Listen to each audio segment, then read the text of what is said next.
অনেকেই শ্রীমদ্ ভগবত গীতাকে ধর্মীয় গ্রন্থ রূপে স্বীকৃতি দিই। আমরা বলি এটা ধর্মগ্রন্থ। অনেকে দেখবেন বলেন গীতা বাড়িতে রাখলে পুণ্য হয়, কিন্তু গীতা বাড়িতে রাখলে পুণ্য হয়, এই গীতার কেন পুণ্য হয়? পুণ্য শব্দের অর্থ এখানে কোনো লাভ নয়। পুণ্য শব্দের অর্থ এখানে জ্ঞান, মানে গীতা বাড়িতে রাখলে জ্ঞান হয়। তো জ্ঞানটাকে পুণ্যের সঙ্গে সম্পৃক্ত করেছে। হিন্দু সনাতন ধর্ম একটা বিশাল বড় বিজ্ঞান। হিন্দু সনাতন ধর্মের এমন কোনো রীতিনীতি নেই যার সঙ্গে বিজ্ঞানের কোনো সংস্পর্শ নেই। কিছু লোক আচার কিন্তু কখনো ধর্মীয় কার্যক্রম নয়। আমার বাপ ঠাকুরদা করেছে, আমি করি, এটা হলো লোক আচার। কিন্তু হিন্দু সনাতনী যে রীতিনীতি, সেই রীতিনীতি হলো বিজ্ঞানের সঙ্গে একদম সম্পৃক্ত।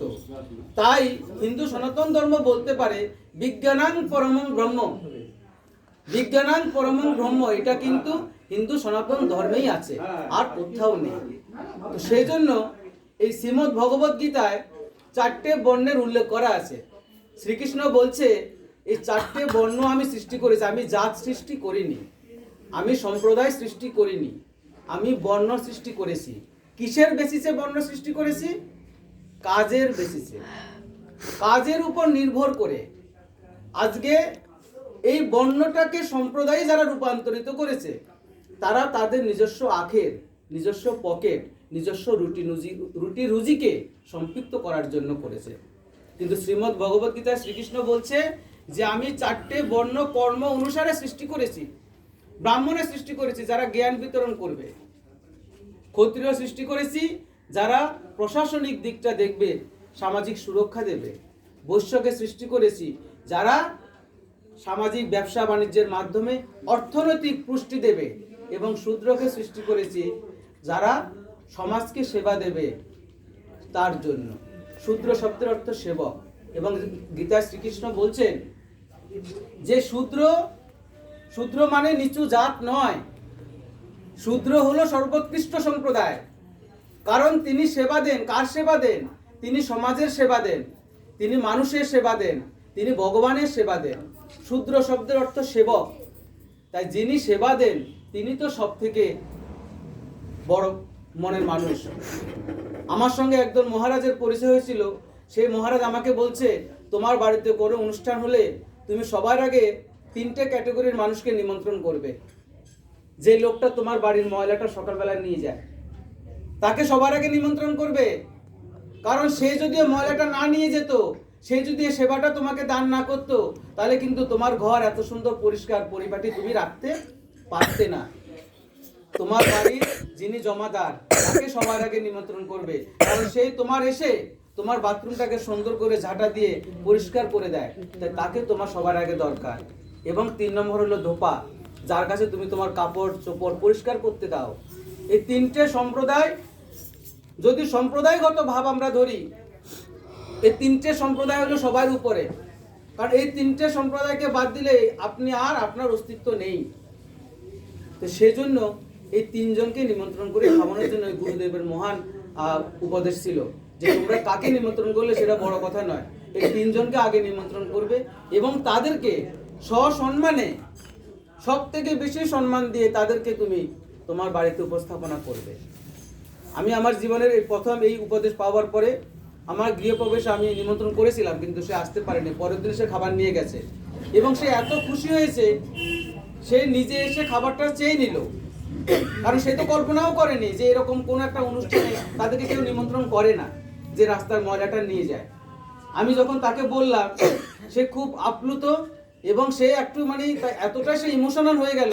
সে বলল, আপনাদের যখন অনুষ্ঠান হবে তখন তো আমি থাকবো না, কিন্তু আমারটা ফ্রিজে রেখে দেবেন, আমি কালকে সকালে এসে নিয়ে যাব। মানে তারাও কিন্তু আমাদের কাছ থেকে চাইছে, তারা কিন্তু আমাদের সঙ্গে মিশতে চাইছে, তারাও আমাদের প্রাণের টান অনুভব করে।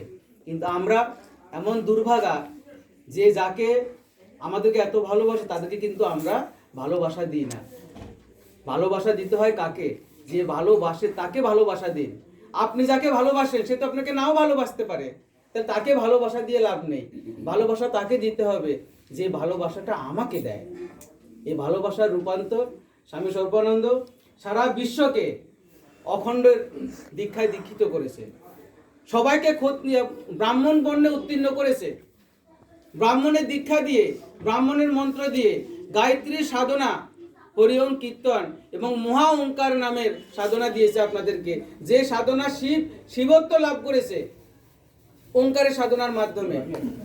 প্রতিটা দেবতা তার দেবত্ব লাভ করেছে ওঙ্কারের সাধনার মাধ্যমে, এবং তারা সবাই ওঙ্কারের সাধনা সিদ্ধি লাভ করে ওঙ্কারের মধ্যে নিজেকে সম্পৃক্ত করেছে। তাই বাবামণি বলছে ওঙ্কার সর্বমন্ত্রের সার, সর্বতত্ত্বের স্বীকৃতি। আবার দেখুন চৈতন্য চরিত্রামৃতে, সেখানেও কিন্তু একই বাবার বাণীকেই পুষ্টি দিয়েছে। চৈতন্য মহাপ্রভু বলছে যে ওঙ্কার হইতে জগতের সৃষ্টি, ওঙ্কার ছাড়া আর কোনো কিছু পৃথিবীতে নেই। আবার শ্রীকৃষ্ণ গীতায় নিজেকে বলছে, নিজের বিশ্বরূপ বর্ণনা করতে গিয়ে শ্রীকৃষ্ণ বলছে যে আমি শব্দ মধ্যে প্রণব, অর্থাৎ ওঙ্কার।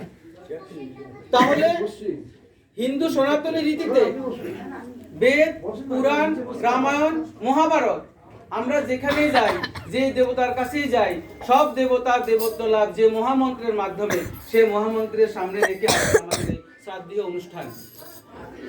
তাই বাবা বলছে যে সমবেত উপাসনার মাধ্যমে যখন শ্রাদ্ধ অনুষ্ঠান করবে, তোমাদের আর গয়া শ্রাদ্ধের প্রয়োজন হবে না।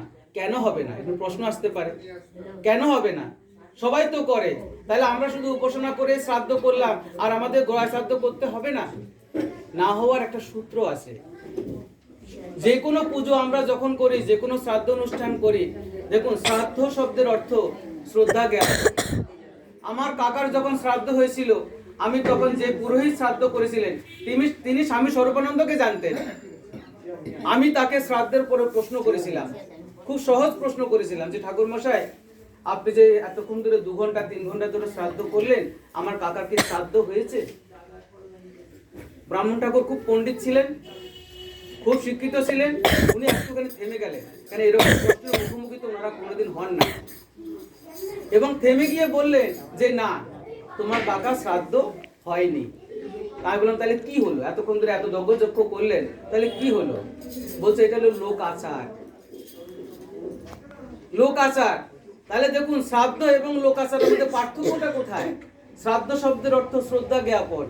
আমি আমার, যারা আমাকে পৃথিবীতে, যাদের শৌর্য, যাদের বীর্য, যাদের জীবন শক্তি সবকিছু দিয়ে আমাকে এই পৃথিবীতে আবির্ভাব ঘটিয়েছেন, তাদের ধারাটাকে আমি বয়ে নিয়ে যাওয়ার যে ক্ষমতা তারা আমাকে দিয়েছেন, সেই তাদের প্রতি আমার শেষ শ্রদ্ধা নিবেদন, এটাই শ্রাদ্ধ। এবং আধ্যাত্মিক জগতে শ্রাদ্ধ যদি করতে হয়, তাহলে অনলি শুধু একটাই মাত্র পথ, নাম জপের মাধ্যমে। কিন্তু সমবেত উপাসনা করলে 7 লক্ষ নাম জপের আমরা সুযোগ পাচ্ছি কোথায়? এটাও একটা প্রশ্ন অনেকের কাছে আসে এবং অনেকে আমাকে বলেওছে। একটা সমবেত উপাসনা রাজসূয় ও যজ্ঞের সমান। শ্রী শ্রী বাবা বলছেন যে একটা উপাসনা অশ্বমেধ যজ্ঞ এবং রাজসূয় যজ্ঞের সমান। এবং কেন বলছেন এই সমবেত উপাসনাকে রাজসূয় যজ্ঞ কেন বলছেন? সমবেত উপাসনায় ব্রহ্ম বন্দনা দিয়ে শুরু হয়, ব্রহ্মের জয়গান হয়, এবং তারপরে দেখবেন জগৎ মঙ্গল সংকল্প হয়। সব উপাসনায় সব কিছুতে নিজের সংকল্প হয় যে আমি আমার সংকল্প করছি, আমার মঙ্গলের সংকল্প করছি। কিন্তু সমবেত উপাসনা জগৎ কল্যাণের সংকল্প, এবং এই সংকল্পের পরে কীর্তন, কীর্তনের পরে কীর্তন সমর্পণ, নাম জপ সমর্পণ, তারপরে অঞ্জলি, এবং অঞ্জলির মাধ্যমে আমরা নিজেকে সমর্পণ করি সারা বিশ্বের কল্যাণের জন্য। তো এই যে সব কিছুকে সম্পৃক্ত করে যে সমবেত উপাসনা করেছে, একটা সমবেত উপাসনা সমান 7 লক্ষ নাম জপের সমান। এবং সমবেত উপাসনাকালীন সমবেত নাম জপ হয়। এই সমবেত নাম জপ, আজকে আমরা সমবেত কণ্ঠে, লক্ষ কণ্ঠে গীতা পাঠ শুনছি, সেরকম সমবেত নাম জপ কিন্তু স্বামী স্বরূপানন্দ দিয়ে গেছেন অনেক বছর আগে। এবং আমাদের ঋষিরা, বৈদিক মুনি ঋষি যারা ছিলেন, তারা সমবেত যজ্ঞ করতেন, সমবেত হোম করতেন, সমবেত পাঠ করতেন। এই যে সমবেত পাঠ, সেই সমবেত পাঠটাকে, সমবেত সংকল্পটাকেই বাবা মনে সমবেত উপাসনার মাধ্যমে টেনে এনে আমাদেরকে আজকে হাতে একদম অঞ্জলির মতো তুলে দিয়েছে। তাই সমবেত উপাসনার মাধ্যমে যখন শ্রাদ্ধ অনুষ্ঠান হয়, তখন তাদের আর গয়া শ্রাদ্ধ লাগে না। এবং দ্বিতীয়ত, সমবেত উপাসনা অখণ্ড আদর্শ যখন কেউ দীক্ষা নেয়, অখণ্ড অখণ্ড আদর্শ যখন কেউ গ্রহণ করে, ওঙ্কার মন্ত্র যখন দীক্ষা নেয়, তখন তার পূর্ব সংস্কার সব কিছু বিসর্জন হয়ে যায়।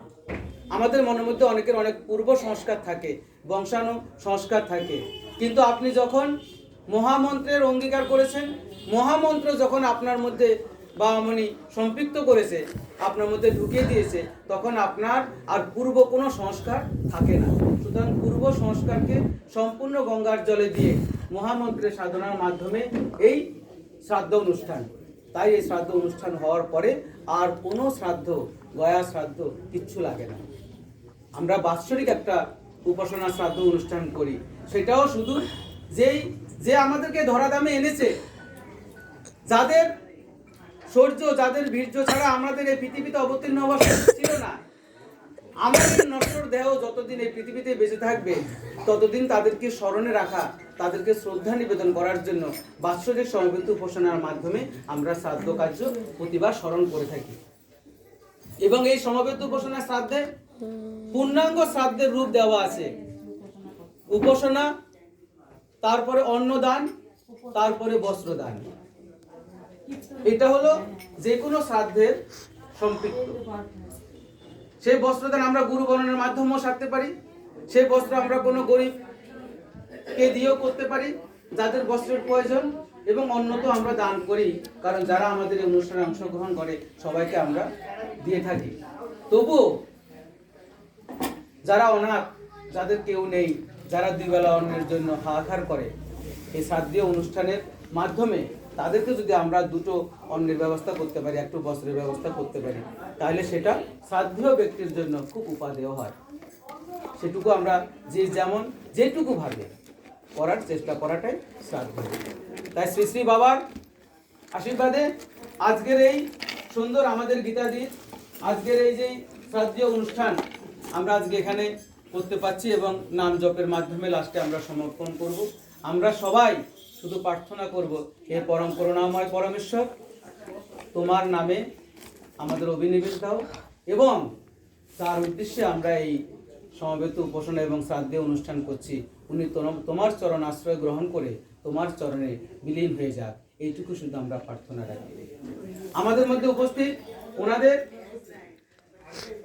পুত্র এবং আত্মীয় স্বজন যারা আছেন, আমরা অনুরোধ করব আজকের এই স্মরণ সভায় আপনারাও আপনাদের মাতৃদেবী সম্পর্কে দু চার কথা আপনারা বলুন, যাতে যার কাছ থেকে আপনারা এই নশ্বর দেহ পেয়েছেন, এই পৃথিবীতে আপনারা আগমন করেছেন এবং সফলভাবে এই পৃথিবীতে আপনারা বিরাজ করছেন, তাদের রক্ত ধারণ করে চলছেন, তাদের সম্পর্কে একটু আলোচনায় অংশগ্রহণ করবেন। কে করবেন?